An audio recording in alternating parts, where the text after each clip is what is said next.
कहते हैं कि दुनिया में मन सबसे ज्यादा शक्तिशाली चीज होती है। अगर किसी चीज को तुम पूरे मन से चाह लो तो तुम उसे हासिल कर सकते हो। ये मैं नहीं कहता, ये सभी महापुरुषों का कहना है। लेकिन अगर ये सत्य है, ये सच है, तो जो हम अपने मन से चाहते हैं वो हमें हासिल क्यों नहीं होता है? भाई, कोई भी इंसान अपने मन में दुख तो नहीं चाहेगा, लेकिन वो रहता तो दुखी है। हर इंसान अपने मन से तो कामयाब होना चाहता है, खूब पैसा कमाना चाहता है, लेकिन फिर भी वो कामयाब नहीं होता। भला ऐसा दुनिया में कौन इंसान होगा जो अपने मन में ये चाहेगा कि मैं नाकामयाब रहूं या मैं पैसा ना कमाऊं? सोचने की बात है। तो इसमें दो चीजें निकल के सामने आती हैं। या तो वो महापुरुष गलत थे जिन्होंने ये बात बोली कि मन से चाही हुई चीज हासिल हो जाती है, या फिर हम गलत हैं। आज की कहानी जो मैं आपको सुनाने वाला हूँ उसमें आपको एक ऐसा मंत्र मिलेगा। उसे समझने के बाद आपको एक ऐसा मंत्र पता चलेगा जिससे आप ये समझ पाएंगे कि अपने मन से कोई भी चीज कैसे करवाई जाती है, मन में किसी भी बात का बीज कैसे बोया जाता है। ये इस कहानी से आपको अच्छी तरह से समझ में आ जाएगा, और इससे आप ये भी समझ पाएंगे कि आकर्षण का नियम, लॉ ऑफ अट्रैक्शन कैसे काम करता है। कहानी छोटी सी है लेकिन बहुत ही गहरी है। इससे पहले कि आप इस कहानी में खो जाएं, इस चैनल को सब्सक्राइब जरूर कर लें। तो चलिए कहानी शुरू करते हैं। एक बार की बात है, एक आदमी के जीवन में सिर्फ दुख ही दुख थे। वो जो भी काम करता उस बेचारे का वो काम पूरा ही नहीं होता। घर में आता तो घर में कलेश बना रहता, किसी से कोई मदद मांगता तो कोई उसकी मदद नहीं करता। ऐसा लगता था कि चारों ओर से दुखों का पहाड़ उसी पर टूट पड़ा है। उसे समझ नहीं आ रहा था कि मैं इन दुखों से पार कैसे पाऊं। वो दिन रात यही सोचता रहता कि अपने दुखों से छुटकारा कैसे पाना है।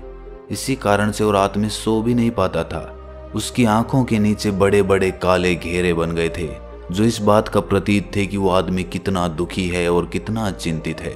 कभी कभी तो उसके मन में आत्महत्या करने के भी ख्याल आते थे, लेकिन अपने परिवार की चिंता करके वो ये कदम नहीं उठा पाता था। वो इतना दुखी हो गया कि उसने निर्णय किया कि वो इन दुखों से छुटकारा पाके रहेगा।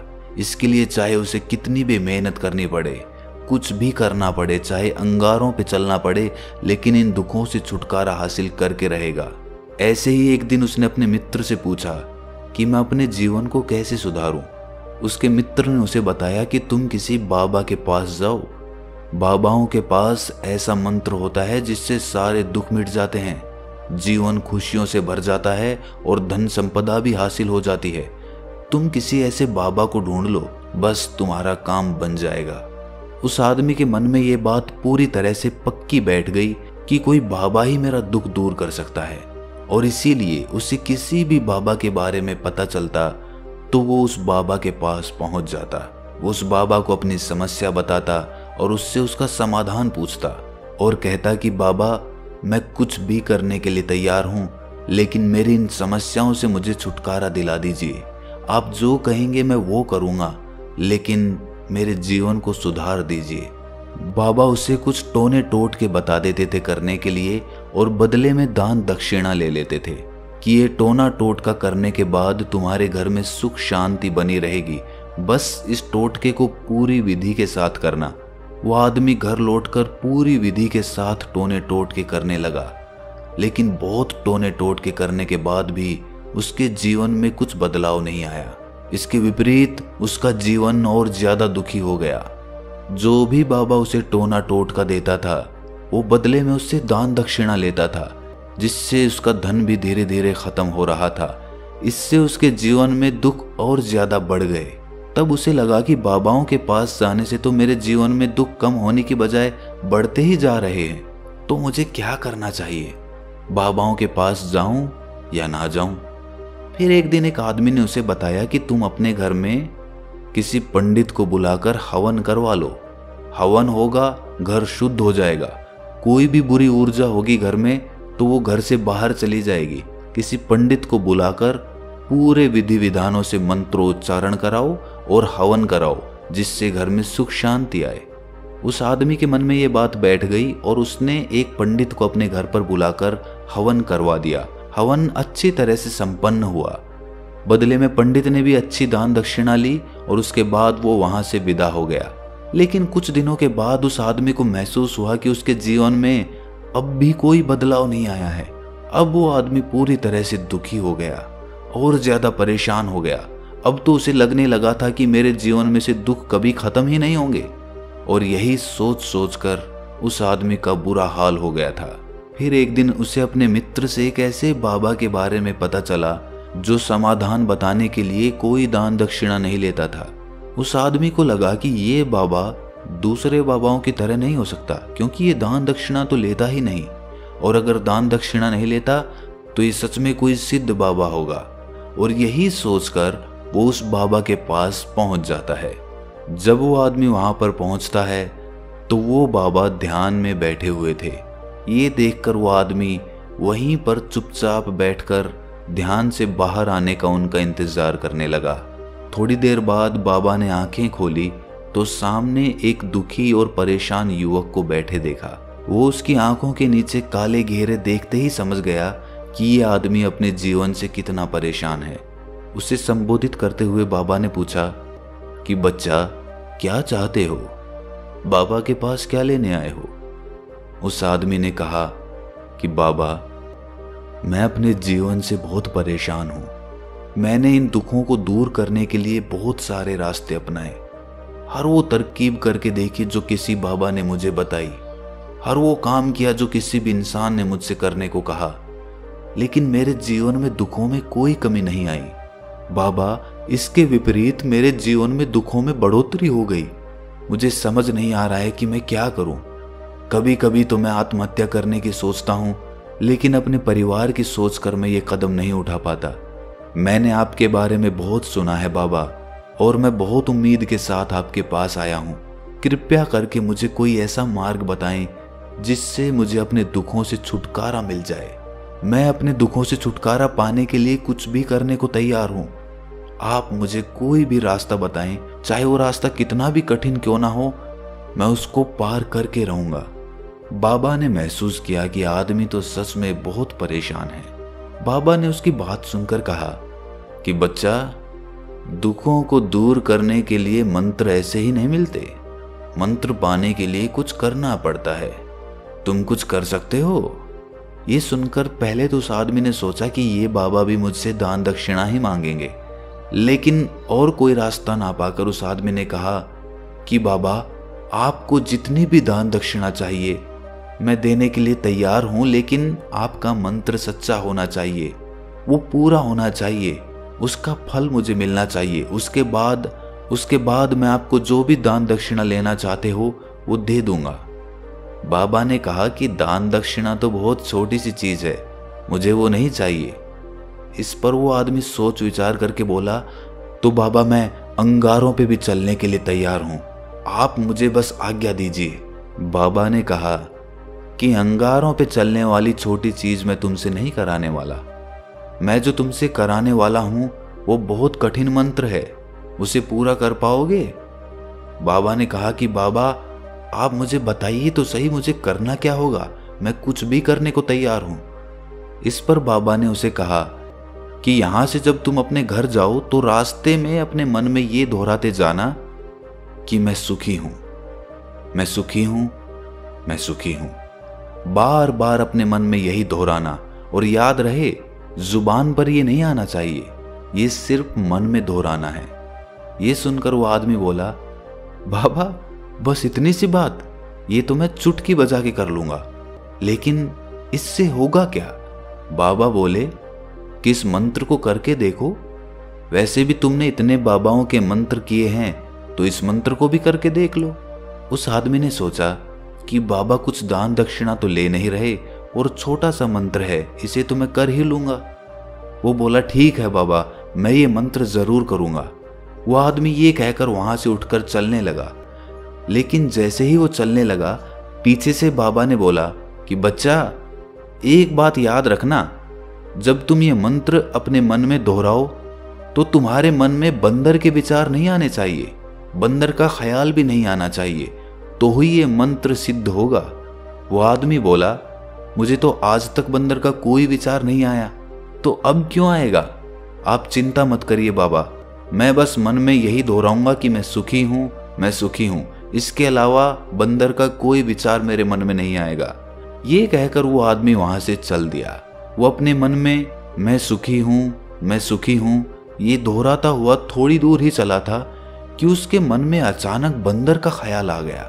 बंदर का ख्याल एक बार आया और चला भी गया, लेकिन उस आदमी ने सोचा कि आज तक तो मुझे बंदर का कोई विचार नहीं आया, ये आज बंदर का विचार क्यों आ गया।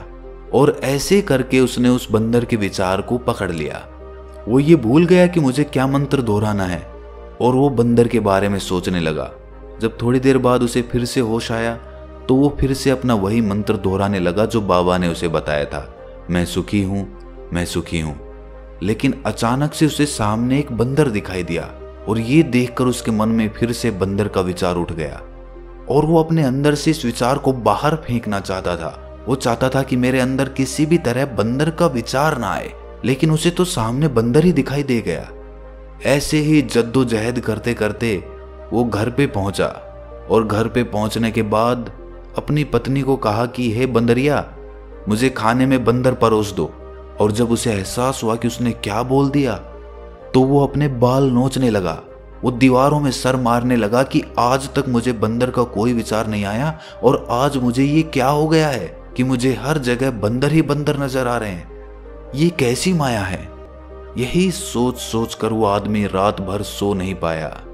रात भर करवटें बदलता रहा और सुबह उठकर सीधे उसी बाबा के पास पहुंच गया और उसके चरणों में गिरकर कहा कि बाबा, पता नहीं क्या चमत्कार हो रहा है, आज तक मुझे बंदर का कोई विचार नहीं आया, लेकिन कल से जब से आपने मुझसे कहा कि बंदर का विचार नहीं आना चाहिए, तब से मुझे हर जगह बंदर ही बंदर नजर आ रहे हैं। उस आदमी ने कहा कि बाबा, मुझे तो आपके पीछे पेड़ पर बैठा हुआ बंदर भी केले खाता हुआ दिखाई दे रहा है, ये हो क्या रहा है बाबा। ये सुनकर बाबा हंसने लगे। बच्चा, मन का जाल एक ऐसा जाल है जिसे समझ पाना इतना आसान नहीं है। बंदर तो तुम्हारे रास्ते में पहले भी आते थे। जब तुम मेरे पास आए थे तो इन्हीं पेड़ों पे ये बंदर घूम रहे थे, लेकिन तब तुम्हारे ध्यान में ये बंदर नहीं था, तब तुम्हारे ध्यान में सिर्फ अपने दुख थे।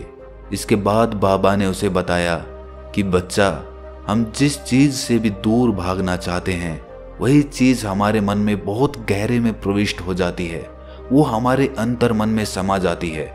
असल में हम जिस चीज से भी छुटकारा पाना चाहते हैं उससे छुटकारा इसीलिए पाना चाहते हैं कि वो हमारे साथ बहुत गहरे से जुड़ी हुई है, और हम जितना ही उससे छुटकारा पाना चाहते हैं वो उतनी ही गहरी हमारे मन में बैठती चली जाती है और आखिरकार वो हमारे अंतर मन में छा जाती है। ऊपर से तो हम चाहते हैं सुखी होना कि मैं सुखी हूँ, सुखी हूँ, हमारे होंठ भी यही बोलते रहते हैं, लेकिन हमारे मन में दुख समाये होते हैं। हमारे विचारों में, हमारे मन में हमें दुख ही दुख दिखाई देते हैं। इसीलिए अपनी जुबान से बार बार ये बोलने से कि मैं सुखी हूँ, मैं सुखी हूँ, हम सुखी नहीं होंगे जब तक ये मंत्र हमारे अंतर मन में प्रविष्ट नहीं होगा। इस पर उस आदमी ने पूछा कि बाबा, लेकिन ये मंत्र हमारे अंतर मन में प्रविष्ट कैसे होगा। ये सुनकर बाबा ने कहा कि बच्चा, अपने दुखों से लड़ना बंद कर दो। जब तक तुम अपने दुखों को दूर करने की सोचते रहोगे तब तक वो दुख तुमसे चिपके रहेंगे, तब तक वो दुख तुम्हारे अंतर मन पर अपना राज जमाए बैठे रहेंगे। और जिस दिन तुम उन दुखों के बारे में सोचना ही छोड़ दोगे, उन दुखों से छुटकारा ही नहीं पाना चाहोगे, उसी दिन से तुम्हारी जिंदगी से दुख गायब हो जाएंगे। क्योंकि किसी भी चीज से छुटकारा पाने के लिए हमें उस चीज के बारे में सोचना पड़ता है, और हम जितना ही उस चीज के बारे में सोचते हैं वो उतनी ही गहरी हमारे मन में प्रविष्ट होती चली जाती है। हम अधिकतर समय दुखों के बारे में ही सोचते हैं। हम यही सोचते हैं कि हमारे जीवन में दुख है और हमें इससे छुटकारा पाना है। इसी वजह से बार बार सोचने से वो दुख हमारे अंतर मन में प्रविष्ट हो जाते हैं और हमें एहसास भी नहीं होता।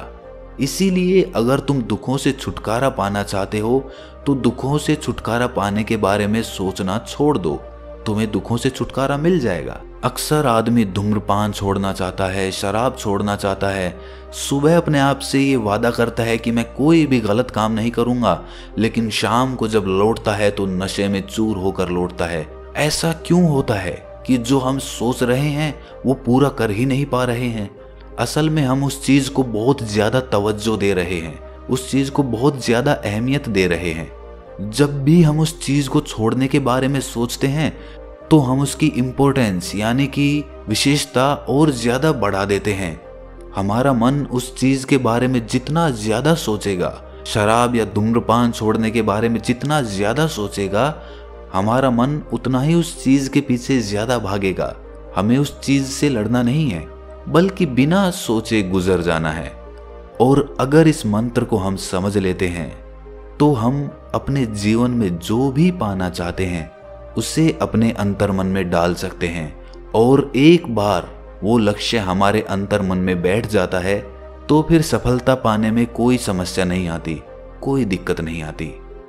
तो दोस्तों, कैसी लगी आपको ये कहानी कमेंट सेक्शन में ज़रूर बताएं, और अच्छी लगी तो इस चैनल को सब्सक्राइब करना ना भूलें। तो मिलते हैं अगली कहानी में, तब तक के लिए अपना ख्याल रखें।